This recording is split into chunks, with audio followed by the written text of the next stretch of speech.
think that one of the issues here is that people have not been focused on what he is doing right now, what he is thinking about, what he is preparing to do in a second Trump presidency. There's been endless coverage of the criminal cases, for sure, but there hasn't been much coverage of what Trump has actually been doing and saying, both in public and in private, and that's why I wrote this book. We're seeing those alarm bells go off now. Those alarm bells are going off now. And here at Midas Touch, we are definitely sounding the alarm. And you can say maybe we're overreacting or people are overreacting, but I'm telling you, he's done it before, and he'll do it again. So let's talk about this Project 2025 stuff again. We talked about it a little bit last week. I'm Fred Wellman, host of On Democracy with FP Wellman, right here in the Midas Touch Network. In this video, I kind of want to talk about the latest thing that's come out about Project 2025, which has to do with immigration and their plans for immigration, led by Nosferatu himself, Stephen Miller. They've got some pretty scary stuff in there, and I want to talk about that and then relate to what my experience was serving in the military and having seen some of this stuff, the results of these ideas that are being floated in Project 2025. So the whole thing you're hearing now, the latest, the immigration story is coming out of some recent New York Times reporting. This story right here you see on your screen, talking about the immigration plans that the Trump administration, the future Trump administration, is drawing up in concert with these other organizations, specifically reported by Maggie Haberman and some of her peers. Here is Ms. Haberman talking about what they dug up in their reporting.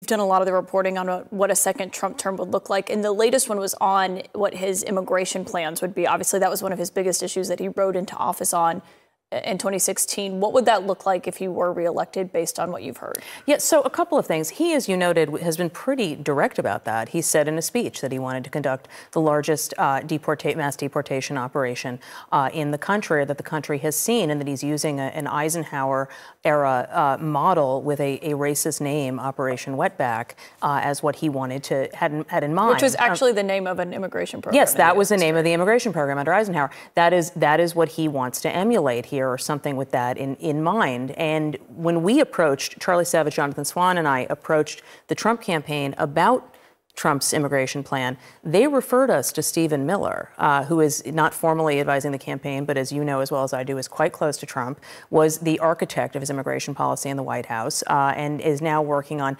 finding lawyers for a future Republican administration.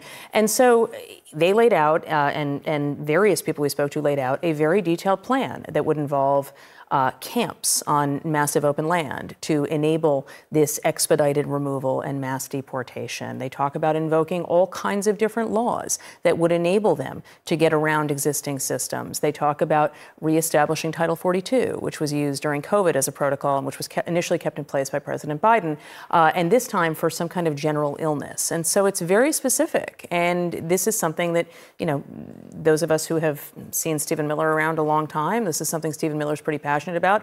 Donald Trump kicked off his campaign with demagoguery and demagoguing immigrants and talking about Mexicans as rapists. So none of this is hugely surprising. None of this is at all surprising. If you've been paying attention and living under a rock, it's the only way you'd miss it.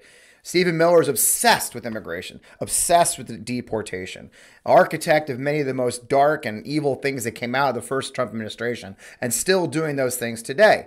So let's talk about that. There's a lot of focus in the news about these camps, about these mass deportations. But, you know, I kind of wanted to dig in a little bit about, you know, what are the details of their thing? And if you look at that New York Times reporting, some of the stuff that's been overlooked in that very extensive report are things that should give pause to people who care about our country and have worked, to include people like me who are veterans. As you've heard before, I served 22 years in the Army, to include 3 tours in Iraq. I was with the 101st Airborne Division for the very first, the invasion of Iraq, Operation Iraqi Freedom in 2003, gave me a very unique perspective. And also, of course, I helped with the Afghan evacuation efforts here where I live in Missouri and elsewhere. So buried in that report, let's talk about one of the first ones. Hidden in there is this little piece that you'll see on your screen right now. Numerous people have been allowed to live in the country temporarily for humanitarian reasons would also lose that status and be kicked out, including tens of thousands of the Afghans who were evacuated amid the 2021 Taliban takeover and allowed to enter the United States, and they had these what we call special immigrant visas. We have worked our asses off to get our Afghan partners here to the United States, and that massive evacuation that continues to this day. And one of their first acts will literally be to round them up and kick them out, which is shocking. And any veteran who has served in Afghanistan should be scared. And that's what they're going to do. They talk about that. But here's where it gets really troubling to me and where it gets really interesting and ugly. More broadly, this is another piece of the story. Miller said the new Trump administration would shift from the arresting specific people to carrying out workplace raids and other sweeps in public places aimed at arresting scores of unauthorized immigrants all at once. So I want you to picture that. Okay? Picture what that would look like. Raiding businesses randomly and going in there. And then we're going to talk in a minute about what that would look like in practice. And here's where I really got stressed. And one of the last things, here's another clip, or excuse me, a screenshot. He plans to scour the country for unauthorized immigrants and deport them by the millions. To help Immigration and Customs Enforcement carry out sweeping raids, he plans to reassign other federal agents and deputize local police officers and National Guard soldiers voluntarily contributed by Republican-run states.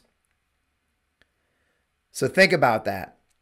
South Dakota or Montana or I think Virginia sent some, will send their National Guardsmen to be deputized, ignoring the posse comitatus. How would they do this? Well, that's where we talked about last time, the Insurrection Act. See, what they believe is they'll implement the Insurrection Act. They'll declare the Insurrection Act being violated by this flood of immigrants. And with using the Insurrection Act, they can ignore posse comitatus, which does not allow the U.S. military to operate in a law enforcement role on U.S. soil. That's a big law that's been in since the 1800s.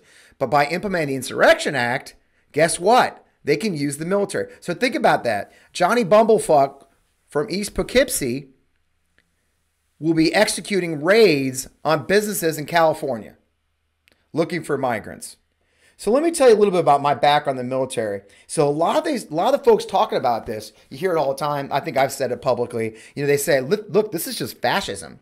This is straight up fascism. This is Hitler. This is Mussolini. I mean, the words he used, if you remember the vermin quote you saw on the screen there, talk about his enemies being vermins. Our friends here at Midas Touch did a great comparison of the words that Trump's been using in speeches to speeches by Mussolini and Hitler.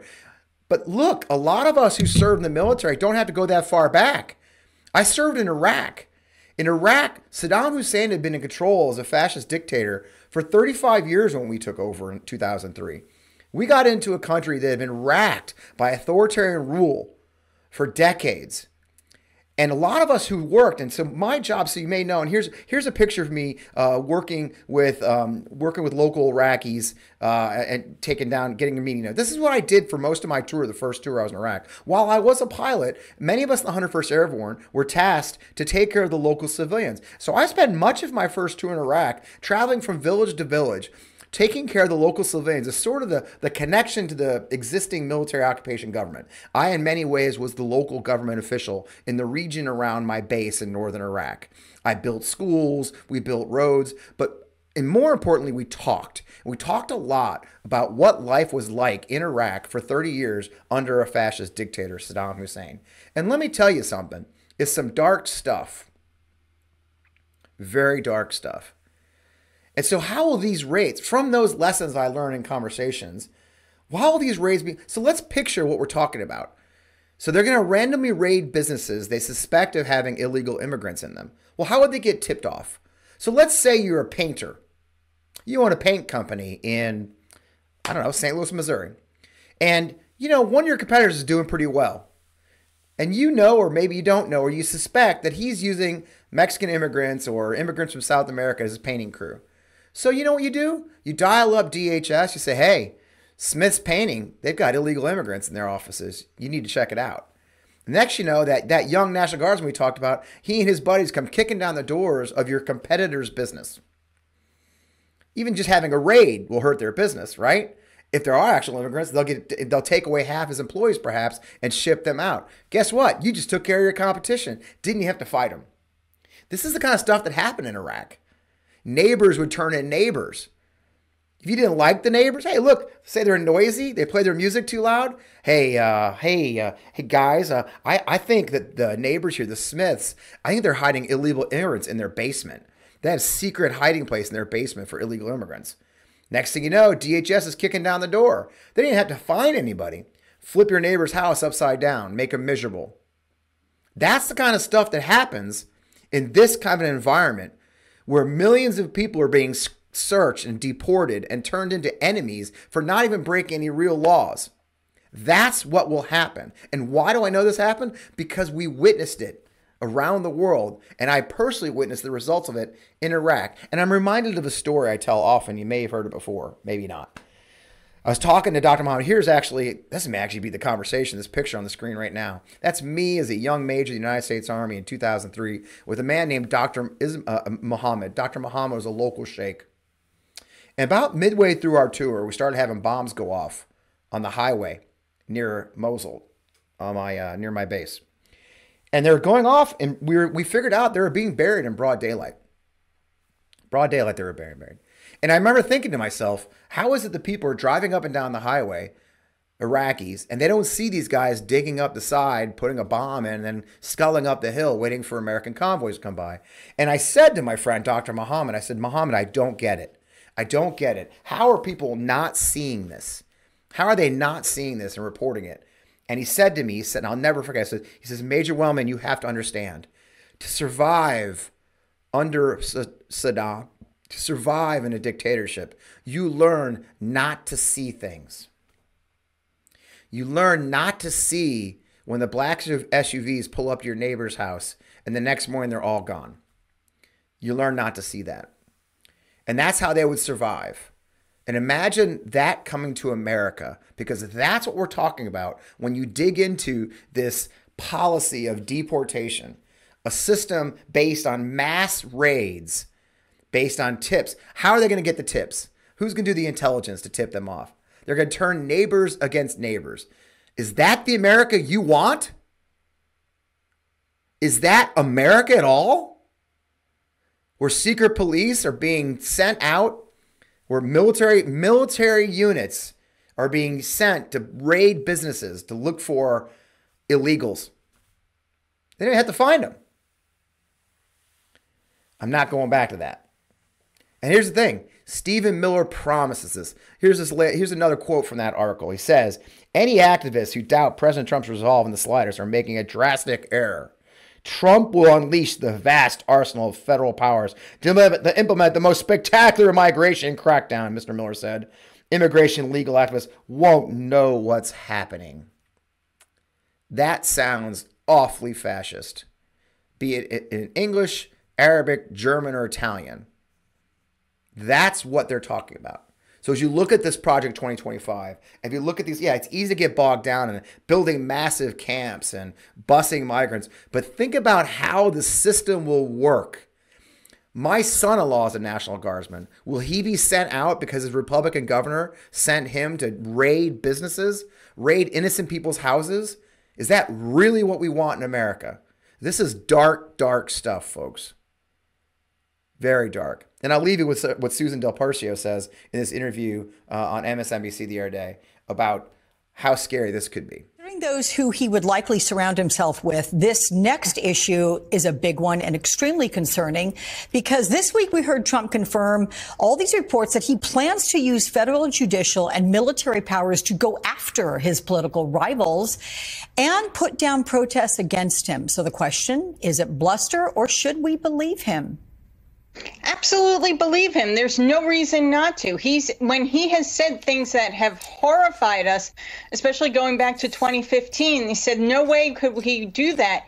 He did. He has shown us who he is, and you must take him at his word on this particular issue. Not all, but this one. And I think it's what I'm particularly concerned about is, for example, the military. That's, that group is they vow to country, not to president. And would they be able to defy such an order? I don't know.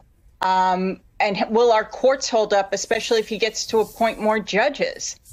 I don't know anymore, but this is something that should scare everybody, but especially, I think, independents and independent women in particular. It should scare everybody, not just independents, in my opinion. Everyone should be scared because everyone will be a target. Look, it'll be really easy to turn this operation's just looking for illegals. Well, who's an illegal? Well, we're gonna arrest you first and ask questions later.